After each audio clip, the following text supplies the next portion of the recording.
Hello everyone, আসসালামু আলাইকুম। কি অবস্থা সবার? কেমন আছেন সবাই?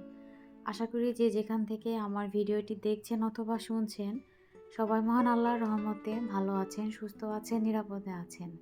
আলহামদুলিল্লাহ, আমরাও আপনাদের দোয়ায় ভালো আছি।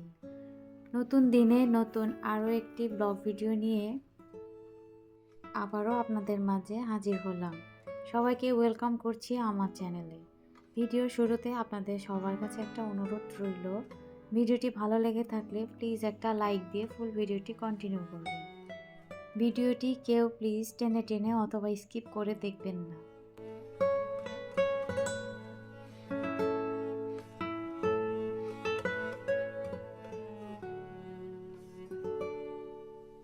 প্রথমে গাছগুলোতে একটু পানি দিয়ে নিলাম, যেহেতু এগুলো মাটির গাছ আর এগুলো রুমের ভিতরে থাকে, তো আসলে এইগুলোকে একটু বুঝে শুনে আর কি পানি দিতে হয়। আর আমি কিন্তু পাতায় শুধু স্প্রে করে দিয়েছি, কারণ মাটিতে যেটুকু আর কি ভেজা আছে তাতে কিন্তু আর মাটিতে পানি দেওয়ার প্রয়োজন ছিল না। তো যাই হোক, ঘরের অন্যান্য কাজ করে এখন সোজা রান্নাঘরে চলে এসেছি রান্না করার জন্য। তো ভিডিওটি কিন্তু আমি সকাল থেকে শুরু করেছিলাম। তো আজকে লাউ রান্না করব, রুই মাছ দিয়ে আর কি লাউ রান্না করব। তো লাউটা ভালোই লাগছিল, একদম কচি ছিল।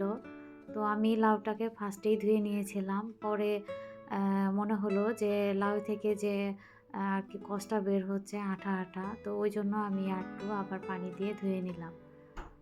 আর আজকে সকালবেলায় উঠতে আমার একটু দেরি হয়ে গিয়েছে, কারণ গতকাল রাতে আমার একদমই ঘুম হয়নি। তো অনেকটা রাত জাগা হয়েছিল, মানে শুয়েই ছিলাম কিন্তু ঘুম আসছিল না।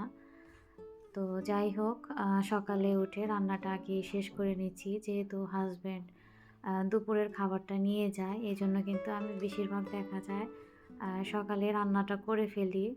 তো এই তো চালটাও ধুয়ে দিলাম। আর এই যে আলহামদুলিল্লাহ দেখেন, বাংলাদেশের অনেক জায়গায় তো ঢাকা শহরে গ্যাস থাকে না, কিন্তু আলহামদুলিল্লাহ আমার বাসায় কিন্তু পর্যাপ্ত পরিমাণের একদম 24 ঘন্টায় গ্যাস থাকে। তো যাই হোক, আমি এক চুলায় ভাত বসিয়ে দিয়েছি আর আরেক চুলায় লাউ রান্না করে নিব। তো লাউ রান্না তো আসলে সবাই পারেন, আর আমার অনেক আপুরা মাশাআল্লাহ সুন্দর সুন্দর রান্না করেন এবং রেসিপি শেয়ার করেন। তো আসলে জাস্ট শুধু আমি যেভাবে করে থাকি, আর আমার কাছে কেন জানি না লাউয়ের মধ্যে বেশি মশলা দিলে খুব একটা ভালো লাগে না। হালকা মশলায় আর কি আমার লাউ রান্না কিংবা লাউ খেতে আমার বেশি ভালো লাগে। তো লাউ কিন্তু চিংড়ি মাছ দিয়ে রান্না করলে অনেক বেশি টেস্ট হয় এবং লাউয়ের সাথে চিংড়িটা খুব যায়। তো যেহেতু আমার কাছে আজকে চিংড়ি মাছ নেই, রুই মাছ আছে, তো রুই মাছ দিয়ে আর কি রান্না করব। তো আমি এখানে গুঁড়ো মশলাগুলো হালকাভাবে দিয়ে নিয়েছি। তো এখন সবগুলো মশলাকে আর কি লাউয়ের সাথে মিক্স করে নিচ্ছি। তো যেহেতু আমার সকালবেলায় ঘুম থেকে উঠতে দেরি হয়ে গিয়েছে, তো উঠেই কিন্তু আমি আর মোটামুটি হালকা কিছু কাজ করে তারপরে রান্না করে নিচ্ছি।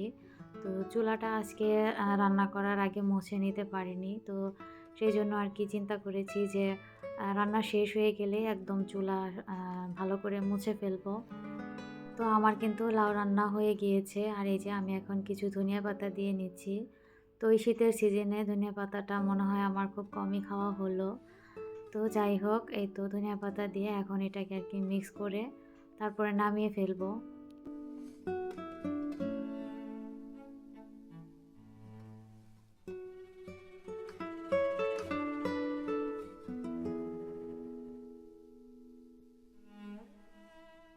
তো তার রান্নার শেষে আবার একটা ডিম ভেজে নিচ্ছি। এখানে ২টা ডিম দিয়েছি আমি। তো ডিমের মধ্যে আমি কিছু টমেটো দিয়েছিলাম। তো ডিমের মধ্যে টমেটো দিলে আমার কাছে ভালো লাগে। আর এই তো আমার কিন্তু ডিম ভাজা হয়ে গিয়েছে। তো রাতে আমি ডাল রান্না করে নিয়েছিলাম, এইজন্য সকালবেলা আর এত কিছু রান্না করলাম না। তো তারপরেই তো কিছুক্ষণ আর কি চুলায় রেস্ট দিয়েছিলাম ঠান্ডা হওয়ার জন্য। তো চুলা ঠান্ডা হওয়ার পর আমি এখন চুলাটা ক্লিন করার জন্য চলে এসেছি। তো কিছুদিন আগে কিন্তু এই গরম চুলা আমার হাত দিয়ে হাত পুড়ে যায়। তো সেজন্য আর কি অনেকটা টাইম দিয়েছি চুলাটা ঠান্ডা হওয়ার জন্য। তো যে হাত পুড়েছিল সে হাত কিন্তু এখনও ঠিক হয়নি। তো মনে হচ্ছে একটু সময় লাগবে। আর ওইদিন আমার হয়েছিল কি আসলে, চুলাটা যে গরম ছিল সেটা কিন্তু আমার একদমই মনে ছিল না। যার কারণে আমি একদম খালি হাতে চুলাটা ধরেছিলাম। তো সেই ভয়টা আজকেও ছিল। তো যাই হোক আমি কিন্তু চুলাটা ভিজিয়ে তারপরে ৪-৫ টা ভালো করে আরকি মেজে নিচ্ছি। আর এখানে একটা তারের মাজনি দিয়ে মেজে নিচ্ছি। যেহেতু অনেক সময় দেখা যায় ভাত রান্না করতে গেলে মাড় পড়ে কিংবা ডাল পড়ে যায়। তো সেগুলো কিন্তু লেগে গেলে একটু শক্ত হয়ে যায়।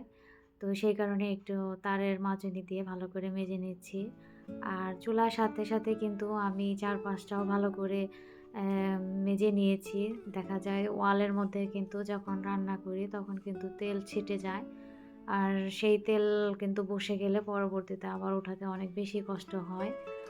তো যাই হোক ওয়ালটা ভালো করে মেজে তারপরে এই যে আমার কিন্তু পুরোপুরি মাজা হয়ে গেছে। তো এখন আমি আম একটা ভেজা কাপড় দিয়ে আরকি পরিষ্কার করে নিলাম। তো চুলার আশপাশটা শেষ হয়ে গেছে। এখন এসেছি চুলার সাইডে। তো চুলার সাইডেও আমি তারের মাজনি দিয়ে খুব ভালো করে একদম মেজে নিচ্ছি। আর সাদা টাইলসে কি একটা সমস্যা হয়, যা কিছুই মানে পড়ুক না কেন একদম ফুটে থাকে। তো দেখা যায় এটাও ভালো করে আরকি ক্লিন করতে হয়। তো যাই হোক আমি কিন্তু ৪-৫ টা ভালো করে মুছে নিয়ে এই যে এখন চুলার যে ঝিকগুলো আছে সেগুলোকে বসিয়ে দিব।